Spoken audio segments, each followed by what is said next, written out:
Welcome to this week's edition of Vanguard News. I'm Colin Hubbard. And I'm Matt Green, and here's today's top stories. Recently, there's been talk around campus about class schedule changes for upcoming semesters. We sent Vanguard reporter Jess Simons to investigate. Rumors have been circulating around campus about potential changes in class scheduling for next fall. It has been proposed classes will be Monday, Wednesday, and Friday, and Tuesday and Thursday. I went around campus and surveyed 40 students on whether they liked the idea of the class change, didn't like the idea, or it didn't affect them. I feel like having Monday, Wednesday, Friday classes is kind of counterproductive simply because people have set up their schedules and gotten used to having Monday, Wednesday classes or Tuesday, Thursday classes, and it can mess up their whole entire schedule and mess up their whole entire setup that they have already.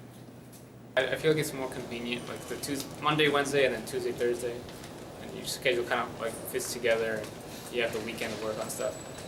So I don't know. It doesn't sound great, but I don't like it because I like having my Fridays off, and it's hard to get all your classes in on Tuesday and Thursday. 34 said they didn't like the idea, 0 said it was a good idea, and 6 either did not have a preference or it did not affect them. UNG Gainesville's Student Government Association had a town hall meeting Monday. Vanguard reporter Caleb Hutchins was there for the story. The panel was held at noon on the stage of the Student Center and featured SGA members, campus safety officers, and UNG staff. The panel discussed issues ranging from parking to future class schedule changes. The group also held an open mic where students could ask their own questions about the campus. One of the questions Associate Vice President Dean of Students Kara Ray was asked was about possible resting places for students on campus. But being a commuter campus, that is one of the things that's tough because you can't go back to your residence hall room and take a nap. And I know it's a tough sell to drive home and take a nap or to schedule your classes that way. But at the same time, that's not something that right now that we're equipped or able to provide. So we have lots of opportunities for recreation and relaxation, but not so many napping spaces right now. Afterwards, Ray said she was pleased with the event.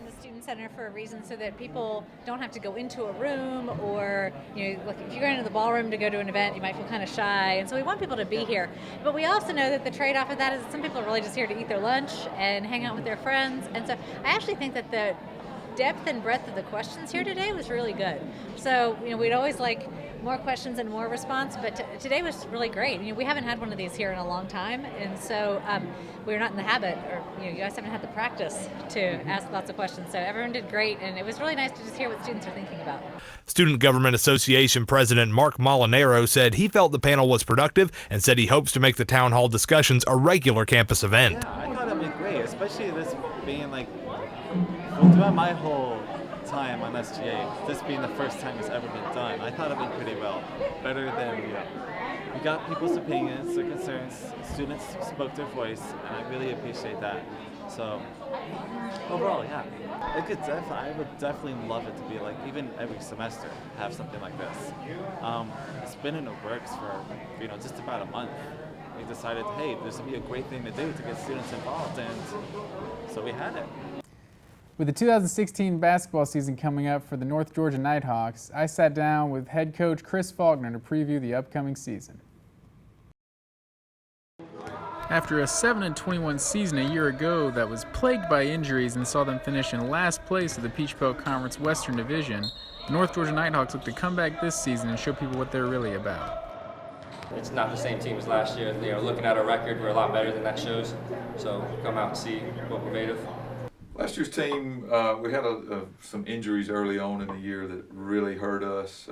We lost Shaquan Cantrell, who was one of our starting wing players, with a shoulder injury, and then Sean Brennan, who was our starting point guard, had an ankle injury that caused him to miss the first half of the year, and he never really got back healthy after that. So it was a struggle last year without two of our better players in the lineup for most of the year. 7 different players started double-digit games for the Nighthawks a year ago, and only 3 of those returned to this year's team. Returning guys that I feel like are definitely going to be in the mix. You've got Sean Brennan, who was our point guard who hurt his ankle. Shaquan Cantrell, who hurt his shoulder, who's back. Ramon Rivas, who had a great year for us last year as a sophomore. And we've also got Tyler Domney, Ebo Smith, both coming off Tyler coming off a knee injury, Ebo coming back for his junior year, and then Rod English who was a freshman for us last year, who played a lot, who's back for a sophomore year. So a lot of returning guys coming back that I think have a chance to contribute. With 6 freshmen on this year's team, Coach Faulkner expects a couple of these guys to come in and make an immediate impact. Well, Denzel Hosh, who's a freshman, who's actually served in the military, so he's a little bit older, so he's not an 18-year-old freshman. So he comes in having a little bit more mature body, a little bit more experience, and he is a freshman. So we expect him to contribute immediately. There's another freshman, Ephraim Shamanga, from Alatoona High School, who we feel like can definitely come in and help. And then we redshirted 2 post players, Lanre Olatunji and Karad Watson, who I feel like they are redshirt freshmen this year, and I feel like they'll be able to help us too. With experience returning in the backcourt, guard play should be one of the strengths of the Nighthawks this season. I would say our guard play, as far as myself, Sean, really all guards, our bigs, they're getting better each day. So I feel like just running in our three-point shooting would put us above a lot of teams. I think you'll love the style of play. Very, very fast-paced. We've always wanted to play that way. We always have played pretty fast, but with the guards that we have this year, I mean, we're capable of hitting, 15, 18 three-pointers a game. We're capable of doing that, and with the way we play, I think it'll be an exciting brand of basketball for everybody to watch. Without a doubt, our guard play and our ability for our guards to score will be our biggest strength. I mentioned we'll play a lot of small lineups, and that's due to the fact that we've got a lot of really good guards. So we want to put all those guards in there. We want to play fast. We want to play up tempo, and I think those guards will really flourish in that system. The team will welcome the return of Shaquan Cantrell, who 2 years ago led the Nighthawks in scoring with 13.2 points per game while also averaging 5.6 rebounds. Shaquan is a dynamic athlete, has the ability, particularly in open floor, to really, really get to the basket and be able to finish. He's probably the best athlete we have on our team.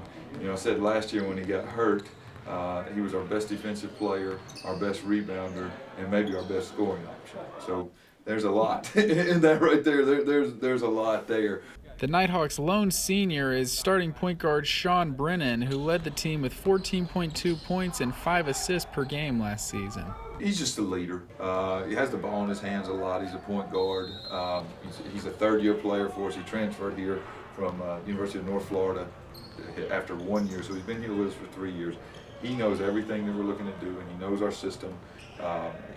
He's just the leader of the team, and he has everybody's respect on the team. Really just keeping everyone checked mentally. Don't let anyone get too high. Don't let anyone get too low. Just let everyone know how to get through a whole season, because it's a long season, it can be rough. So really kind of just guide them through some certain things. Now in his 14th season at the University of North Georgia, Coach Chris Faulkner thinks this could be one of the best teams he's had yet. I think they can be one of the better teams we've had, particularly since we made the transition to Division II.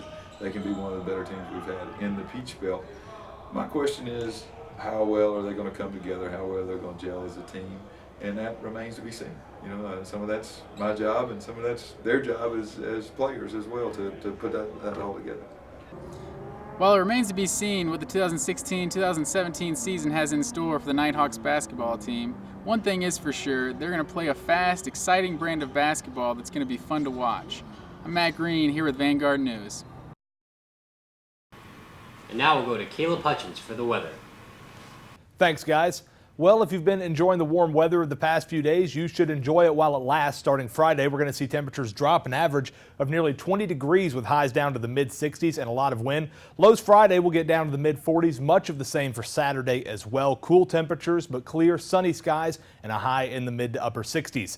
Sunday on through next week should warm back up, but it will still be cooler than this week has been. Highs throughout the week will be in the mid to upper 70s with lows ranging from the upper 40s to the lower 50s.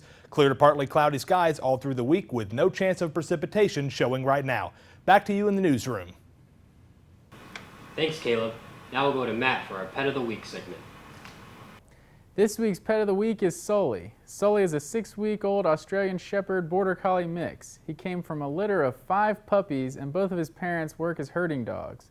Because he is so young, Sully spends a lot of time sleeping, but in between naps he enjoys romping in the yard, chasing leaves, and getting belly rubs. He is already doing well off the leash. following closely and coming when he's called. He is gentle and loving and will make any excellent family pet or working dog. Sully has just received his first vaccinations and has started house and crate training. He weighs only 3.5 pounds right now, but will probably make it to 40 pounds when fully grown. Australian Shepherds and Border Collies are highly intelligent dogs and require plenty of exercise and mental stimulation. They excel at herding, agility, and other energetic activities. Sully would do best with an active family that wants to include him in any outdoor activities. Thanks, Matt. With the 2016 presidential election coming up with less than a month, UNG's Gainesville's Politically Incorrect Club hosted a mock election Wednesday. Vanguard reporter Ryan Jones and Caleb Hutchins were there. The Politically Incorrect Club held their own version of the 2016 election in the Student Center on the Gainesville campus. A booth was set up where students, faculty, or staff could pick up a ballot and cast a vote. Club members also passed out ballots to students around the building. We caught up with Politically Incorrect Club President Dawson Rogers to talk about the mock election. So, I've never seen a mock election before. Can you just tell me sort of how these work and what the goal of this is? They work essentially just like an election where anyone can come up and freely vote whether they want to write in. They can do Republican, Democratic, third party, and all they do is we have these sample ballots, and what you do is you just pick your candidate, either write it in or choose whoever it is. We caught up with several students who voted in the mock election to ask them about the event. All right, so first off, had you heard of the mock election before, or did you just see it here and decide to participate? Actually, I heard about it last year, and I actually participated last year too, because I know a bunch of people who run it, so I figured I'd help out.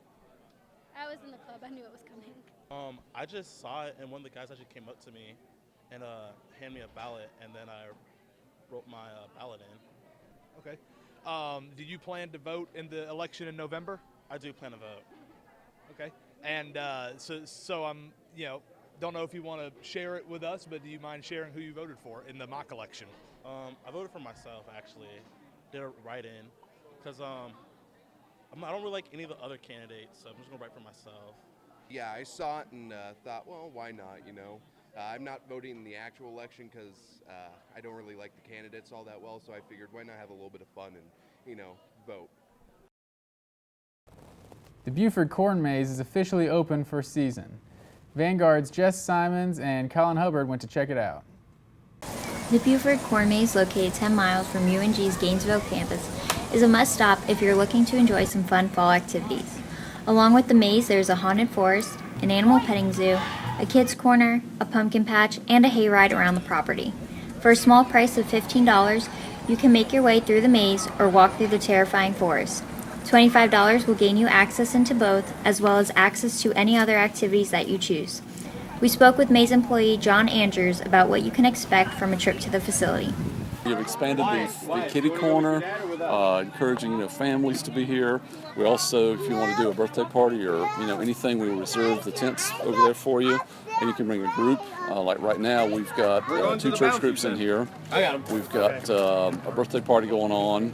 We have a lot of sports teams come here for the end of the year, banquets and that kind of thing. So it's just a neat place to come.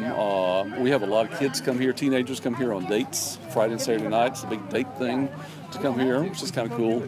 So it's a family-oriented, fun thing to do. We also caught up with the family at the maze and asked them why they made the trip to the corn maze. We come every year. And what are your expectations every year? Are they the same? What makes you want to keep coming back?